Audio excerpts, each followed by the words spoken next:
বন্ধুরা, আরাধ্য দেবতার পূজা তো আমরা সবাই করে থাকি। আমরা চাই ঈশ্বর আমাদের মনোকামনা মনোবাসনা সব শুনুক। কিন্তু এই সময় আমাদের ঘুম পায় বা চোখে জল চলে আসে। এটি কেন হয়? আজকে এই সম্বন্ধেই আপনাদের সঙ্গে কথা বলবো। আপনারা যদি এই শুভজিৎ স্পিরিচুয়াল চ্যানেলটিকে সাবস্ক্রাইব না করে থাকেন, তাহলে অবশ্যই সাবস্ক্রাইব করে দেবেন। আর যদি আপনারা ভিডিওটি ফেসবুক থেকে দেখে থাকেন, তাহলে অবশ্যই ফলো বাটনে ক্লিক করবেন। আর ভিডিওটি যদি ভালো লাগে, ভিডিওটিকে অবশ্যই একটা লাইক করে দেবেন। তাহলে চলুন জানা যাক আমাদের কেন পুজো অর্চনা করার সময় চোখে জল আসে বা ঘুম পায় বা হাই ওঠে। বন্ধুরা, আমাদের হিন্দু ধর্মে অনেক দেবদেবীর কথা উল্লেখ করা আছে।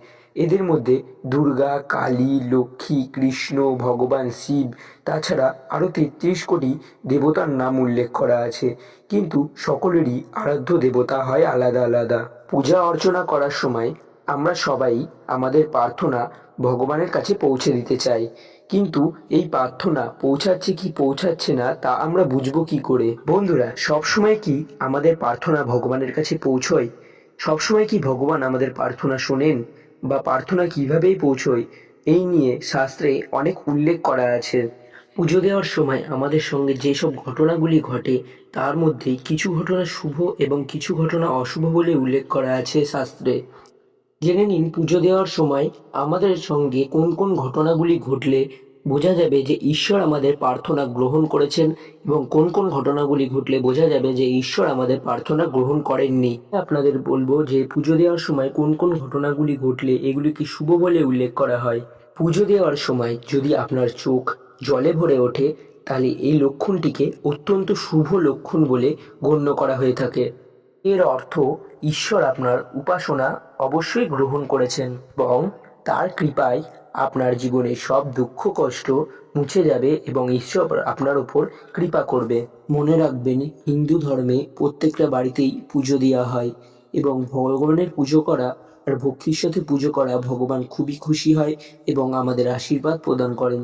কিছু লোক ভক্তিকেই সবকিছু মনে করেন এবং তার জীবনকে ভক্তিতে উৎসর্গ করেন। যে ব্যক্তি ভক্তি অনুযায়ী ঠাকুরকে পুজো করে বা ভগবানকে পুজো করে, তার জীবনে কোনো কিছুর অভাব হয় না এবং এই ভক্তির মাধ্যমে যার চোখে জল আসে, সেই হলো পরম ভক্ত এবং ভগবান তার প্রতি খুবই খুশি হন। যখন কারো চোখে জল আসে, তখন বলা যায় যে তার মন খুবই পরিষ্কার এবং সে নিজের মনে অশুভ শক্তিকে তাড়িয়ে দিয়ে শুভ শক্তিকে মনের মধ্যে ঢুকিয়ে নিয়েছে। আর পূজা দেওয়ার সময় যদি প্রদীপের শিখা পুরো সোজা জ্বলতে থাকে, তাহলে বুঝবেন যে ভগবান আপনার ওপর কৃপা দৃষ্টি বর্ষণ করেছেন, ভগবান আপনার পুজো গ্রহণ করেছেন, ভগবান আপনার প্রার্থনা গ্রহণ করেছেন। আর পূজা দেওয়ার সময় যদি যেই ফুল আপনি ভগবানকে দিয়েছেন, সেই ফুল যদি ঘুরে এসে আপনার কাছেই পড়ে, তাহলে ভাববেন যে ভগবান আপনাকে আশীর্বাদ করেছেন এবং আশীর্বাদ স্বরূপ ওই ফুলটি আপনাকে দিয়েছে। এবার চলুন জেনে নেওয়া যাক পুজোর সময় কিছু অশুভ ঘটনা, যেগুলি একদমই ভালো নয়। আর এই ঘটনাগুলি যদি আপনার সঙ্গে ঘটে, তাহলে আপনি বুঝবেন যে ভগবান আপনার পূজা গ্রহণ করেনি এবং ভগবান আপনার প্রতি সন্তুষ্ট নয়। আমি যে অশুভ লক্ষণগুলি বলবো, তার মধ্যে প্রথম লক্ষণটি হলো পুজো দেওয়ার সময় যদি আপনার হাত পুড়ে যায়, কোনো কারণে যদি আপনার হাত পুড়ে যায়, তাহলে আপনি ভাববেন ভগবান আপনার পুজো গ্রহণ করেননি এবং এটি খুবই একটি অশুভ লক্ষণ। প্রদীপ জ্বালাতে গিয়ে, ভোগ রান্না করতে গিয়ে, ধূপকাঠি জ্বালাতে গিয়ে যদি কোনো কারণে আপনার হাত পুড়ে যায়, তাহলে বুঝবেন এটি একটি অশুভ লক্ষণ। নাম্বার 2, পুজো চলাকালীন যদি আপনার বারবার হাই ওঠে, তাহলে সাবধান হবেন।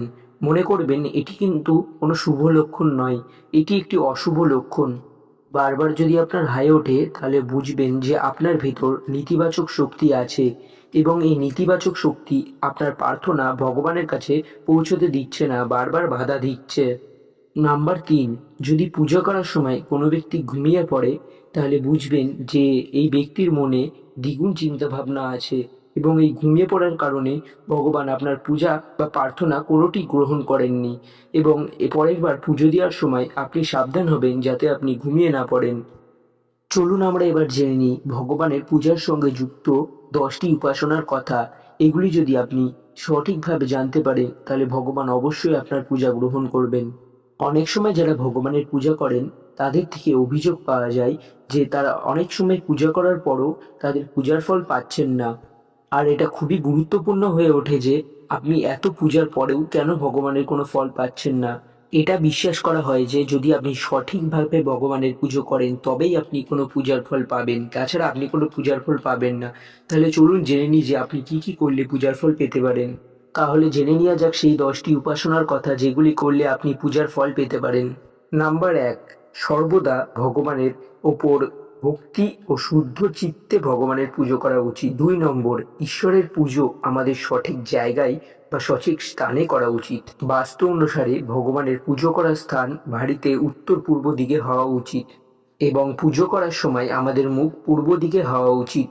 3 নম্বর, আমাদের পুজো করার সময় পঞ্চদেব অর্থাৎ গণেশ, সূর্যদেব এবং দেবী দুর্গা, শঙ্কর, ভগবান বিষ্ণুর ধ্যান করা উচিত। 4 নম্বর, ভগবানের পুজো করার সময় অবশ্যই স্নান করে এবং শুদ্ধ বস্ত্রে ভগবানের পুজো অর্চনা করা উচিত। 5 নম্বর, ভগবানের পুজো করার সময় অবশ্যই মন্ত্র সঠিক উচ্চারণ করা উচিত। 6 নম্বর, ভগবানের পুজো করার সময় অবশ্যই আরতি করতে হবে। এটা বিশ্বাস করা হয় যে আরতি দুঃখের বিনাশ ঘটায়। তাই সকাল ও সন্ধে ভগবানের আরতি করুন এবং সর্বদা দাঁড়িয়ে ভগবানের আরতি করুন। 7 নম্বর, সকাল ও সন্ধে তুলসীর পুজো করুন। ভগবান শ্রীকৃষ্ণের তুলসী অত্যন্ত প্রিয়। সমগ্র রোগবাগ আপনার থেকে দূর করার জন্য তুলসী গাছে জল ঢালার সময় অবশ্যই তুলসী মন্ত্রটি জপ করুন। 9 নম্বর, খেয়াল রাখবেন যে যখনই আপনি পুজো করবেন অবশ্যই মন্ত্র জপ করবেন। কথিত আছে যে মন্ত্র জপ করলে ভগবান আপনার ওপর প্রসন্ন হয়। আর মনে রাখবেন যে মন্ত্রগুলির উচ্চারণ যেন একেবারে সঠিক হয়, আর সঠিকভাবে যদি আপনি মন্ত্র উচ্চারণ করতে পারেন তাহলে অবশ্যই আপনার উপকার মিলবে। 10 নম্বর, অবশ্যই মাথায় রাখবেন যে পূজা করার পর আসন পা দিয়ে সরাবেন না বা আসন ফেলে রাখবেন না। অবশ্যই আসনটি যথাস্থানে তুলে রাখবেন। আজকের মতন ভিডিওটি এখানেই শেষ করছি। আশা করছি ভিডিওটি আপনার ভালো লেগেছে। ভিডিওটি ভালো লাগলে ভিডিওটিকে অবশ্যই একটি লাইক করে দেবেন এবং আমাদের চ্যানেলটিকে সাবস্ক্রাইব করে দেবেন। আর আপনারা যদি আমাদের ফেসবুক পেজ ফলো করতে চান তাহলে লিঙ্ক ডেসক্রিপশনে দেওয়া থাকবে। ডেসক্রিপশন থেকে লিঙ্ক নিয়ে অবশ্যই আমাদের ফেসবুক পেজটিকে ফলো করে দেবেন। আজকের মতন ভিডিওটি এখানে শেষ করছি। জয় শ্রীকৃষ্ণ।